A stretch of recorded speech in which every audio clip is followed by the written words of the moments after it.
السلام علیکم۔ Inside story کے ساتھ میں محسن بلال۔ آج 22 اگست ہے، بڑا ہنگامہ ہے، اس دن ہے،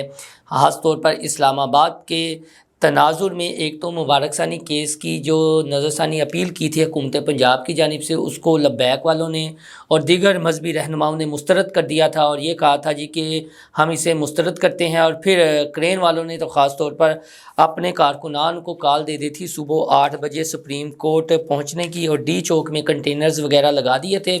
پھر پی ٹی آئی کا جلسہ، اور پی ٹی آئی کے جلسے کے لیے جو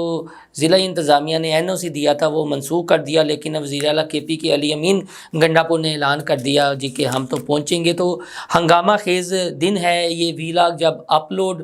ہوگا، اور اس کے بعد کیا جو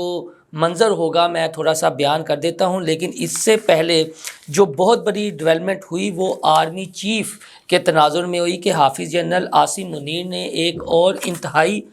اہم خطاب کیا، اور ایک روز پہلے یہ خطاب کیا، یعنی 22 اگست سے ایک روز پہلے 21 اگست کو انہوں نے خطاب کیا، اور ایک آیت مبارکہ کا بھی انہوں نے حوالہ دیا۔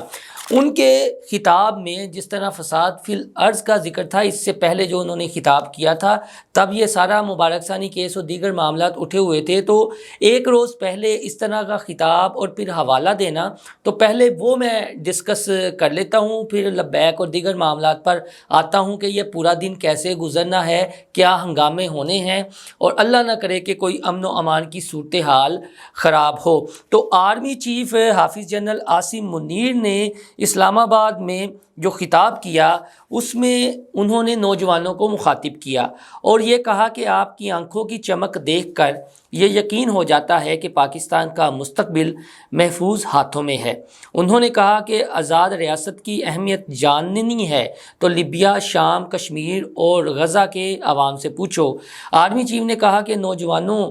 علم انسان کو دوسروں سے ممتاز کرتا ہے۔ ان کا یہ کہنا تھا کہ ریاست کی یہ ذمہ داری ہے کہ عوام کو سوشل میڈیا سے پیدا شدہ ہیجان اور فتنے کے مضمرات سے دور رکھے۔ یہاں پر میں رکتا ہوں، پھر ایک بات کر کے تو آگے مزید انہوں نے جو کہا وہ بتاتا ہوں۔ یہ انہوں نے سوشل میڈیا کی بات کی ہے، تو اس کے ساتھ ہی ایک بات اس تناظر میں شروع ہو گئی تھی سوشل میڈیا پہ کہ جب فیض آباد کا دھرنا ہوا تو لبیک پر یہ الزام تھا کہ جنرل فیض حمید اور اسٹیبلشمنٹ اس کے پیچھے تھی۔ تو اب جو لبیک یہ سپریم کورٹ میں آنا ہے اور سارا انہوں نے کرنا ہے اور کنٹینرز لگائے گئے ہیں، تو اب کون ہے اس کے پیچھے، یہ ایک بحث تھی۔ تو یہ بھی سوشل میڈیا پر بحث جاری تھی، تو ہم نے بھی اس میں لقمہ یہ دیا کہ پھر مخالفین یہ کہتے دیں گے چونکہ جنرل فیض حمید گرفتار ہیں تو یہ ان کی رہائی کے لیے یہاں پر آئے ہیں۔ وہ جو چیزیں چلتی ہیں سوشل میڈیا کے تناظر میں، تو حافظ صاحب نے جو بات کی ہے بڑی اہم ہے کہ یہ ریاست کی ذمہ داری ہے کہ عوام کو جو سوشل میڈیا پر ہیجان ہے اس کے جو منفی اثرات ہیں اس سے دور رکھے۔ انتہائی اہم بات جو ان کی تقریر میں تھی وہ یہ تھی کہ عوام، حکومت اور فوج کے درمیان مضبوط رشتہ ہی پاکستان کے تحفظ اور ترقی کا ضامن ہے۔ جو پاکستان کے ڈیفالٹ کا بیانیہ بنا رہے تھے وہ آج کہاں ہے؟ اور پاکستان کے ڈیفالٹ کا جو بیانیہ بنا رہے تھے، بالکل جب عمران خان صاحب کو بطور وزیر اعظم ہٹایا جانا تھا تو اس سے پہلے بھی ایک بیانیہ جنریٹ کیا گیا، اور جب ہٹا دیا گیا تو پھر تو ایک ایسا بیانیہ جنریٹ کیا گیا کہ پاکستان کے آج نہیں تو کل حالات سری لنکا جیسے ہو جائیں گے۔ تو میرے خیال میں وہ مائنڈ میں بات تھی حافظ صاحب کے، آرمی چیف کے، جو انہوں نے کیا کہ جو پاکستان کے ڈیفالٹ کی باتیں کر رہے تھے اور پراپوگنڈا کر رہے تھے، بیانیہ بنا رہے تھے، آج وہ کہاں ہیں؟ تو آج اگر دیکھا جائے تو عمران خان صاحب اڈیالہ میں ہے، اور وہ جن کو آرمی چیف بنانا چاہتے تھے، اور جنرل باجوہ سے جن کی وجہ سے پھڈا ہوا جنرل فیض وہ کورٹ مارشل بھگت رہے ہیں۔ تو میرے خیال میں یہ پیچھے بات ہے۔ اور اس کے ساتھ انہوں نے یہ کہا کہ باحیثیت مسلمان ہمیں نا امیدی سے منع کیا گیا ہے۔ زندگی امتحان کا نام ہے، اور قرآن پاک کی آیت پڑھی کہ کیا لوگ یہ سمجھ بیٹھے ہیں کہ صرف یہ کہنے پر چھوڑ دیے جائیں گے کہ ہم ایمان لائے اور ان کی آزمائش نہ ہوگی۔ تو یہ جو سورہ عنکبوت کا انہوں نے حوالہ دیا، میں نے پھر اس سورہ کا تھوڑا سا نکالا ڈیٹا، یہ بتانا بھی میں چاہتا ہوں کہ جو عنکبوت ہے اس کا مطلب ہے مکڑی۔ یہ مکڑی کا جالا آپ دیکھتے ہیں اکثر گھروں میں یا ویران سنسان جگہوں پر لگا ہوتا ہے۔ تو عنکبوت کا مطلب ہے مکری، اور یہ سورہ جب نازل کی گئی تو یہ ہجرت حبشہ، جو اس کا سیاق و سباق ہے یا چیزیں ہیں، ہجرت حبشہ جب ہو رہی تھی تو اس دوران اس کی کل 69 آیات ہیں، اور جو پہلی اس کی 10 آیات ہیں وہ مدنی ہیں اور باقی مکی ہیں، اور یہ سورہ جو قرآن پاک کی ہے وہ 29ویں سورہ بنتی ہے، اور جو قرآن پاک کا 21واں 20واں پارہ ہے اس میں یہ سورہ آتی ہے۔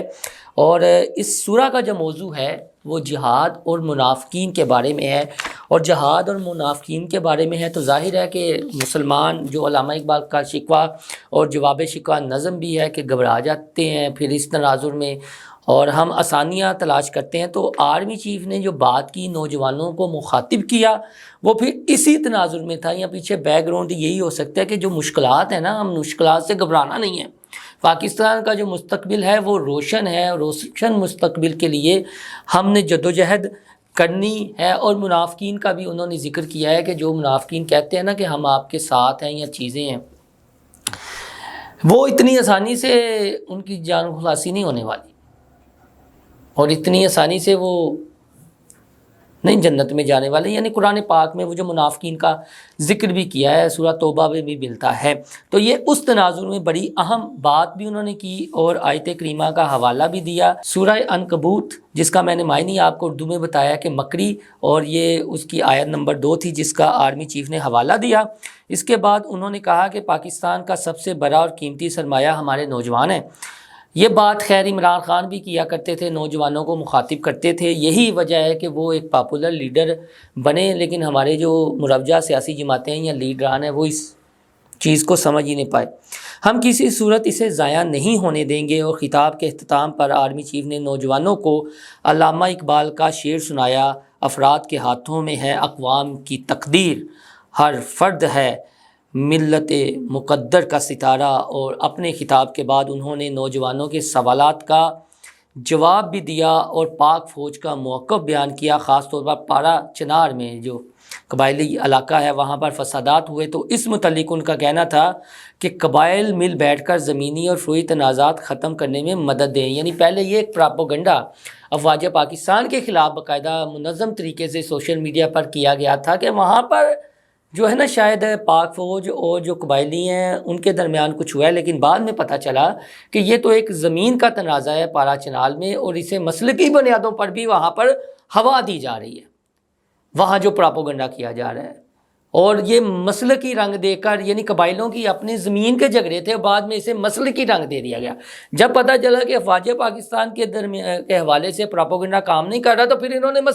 مسلکی رنگ دینے کی اسے کوشش کی، تو یہ ایک مدعا تھا۔ اور اس کے بعد انہوں نے خیبر پختونخوا کے عوام کو کہا کہ 22 سال سے پاک فوج کے ساتھ مل کر یہ دہشت گردی کے خلاف سیسا پلائی ہوئی دیوار کی مانند کھڑے ہیں۔ میرا یہ ایمان ہے کہ اللہ تعالی ہمیں دہشت گردی کے خلاف فتح مبین عطا کرے گا۔ یہ ان کا خطاب ہے، جیسا میں نے پہلے ذکر کیا کہ 22 اگست ہے آج، اور 21 اگست کو انہوں نے یہ خطاب کیا، اور علی امین گنڈا پور جو کے پی کے وزیر اعلیٰ ہیں انہوں نے انہیں متنبہ کیا۔ اور یہ جو اسلام آباد میں آج کے روز ہنگامے ہیں، یہ چیزیں ہیں، پہلے انہوں نے کھول کے رکھ دیا کہ کسی کو فتنہ فساد پھیلانے کی اور امن و امان خراب کرنے کی اجازت نہیں دی جائے گی۔ 2 چیزیں اسلام آباد میں انتہائی اہم،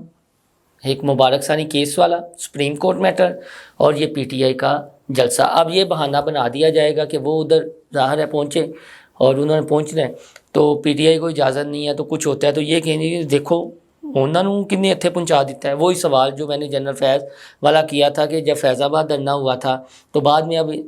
پتہ چل گیا نا کہ سیف ایگزٹ تو اس وقت وزیر اعلیٰ پنجاب تھے، شہباز شریف تھے۔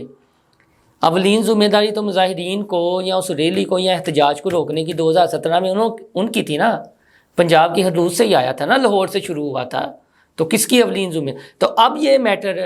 ادھر ٹلڈ کرنے کی کوشش کی جائے گی، اور میرے منہ میں اللہ نہ کرے کہ کوئی حالات خراب ہوں، اور پھر یہ ایک سازش رچی جائے گی، پراپوگنڈا کیا جائے گا، اور یہ کہا جائے گا جی کہ ہمارے اسلام آباد کے جلسے کو روکنے کے لیے لبیک والوں کو یہاں پر بلایا گیا ہے، اور جان بوجھ کر آج کی تاریخ رکھی گئی ہے مبارک ثانی کیس کی۔ بعد میں یہ کہہ دیا جائے گا جو اس طرح کا پھر ظاہر ہے ٹرولنگ کرتے ہیں۔ تو اس لیے میں نے آج کا یہ جو ویل آ گیا وہ انتہائی اہم سمجھا، اور وقت سے پہلے ہی میں اپلوڈ بھی کر رہا ہوں کہ پھر اس کے بعد جو حالات ہوں گے وہ ساتھ ساتھ ہم آپ کو اپڈیٹ کر دیں گے۔ لیکن جو چیز یہ مکری جال، یہ عقل مندوں کے لیے نا اس میں نشانیاں ہی نشانیاں ہیں، اور ان نشانیوں کو سمجھ جانا چاہیے، ان نشانیوں کو سمجھتے ہوئے پھر اقدامات کرنے چاہیے، ورنہ یہی ہوتا ہے جو جتنا مرضی ڈھیر شانہ ہوتا ہے ان کے کیا حالت ہوتی ہے، کیا حالات ہوتے ہیں۔ اور آج کل کہاں ہیں، جو آرمی چیف نے بھی حوالہ دے دیا کہ پاکستان کو ڈیفالٹ کرنے کی باتیں کرنے والے، وہ بیانیاں بنانے والے کہاں ہیں، وہ ان کے پڑوس میں ہی ہیں۔ دوستوں مزید جو اپڈیٹ آئے گی ہم آپ کو ضرور اس سے آگاہ کریں گے۔ ہمارا چینل انسائیڈ اسٹوری لائک اور سبسکرائب کرنا نہ بھولیے گا، اور لنک کو اپنے دوستوں کے ساتھ شیئر بھی کیجیے گا۔ اللہ حافظ۔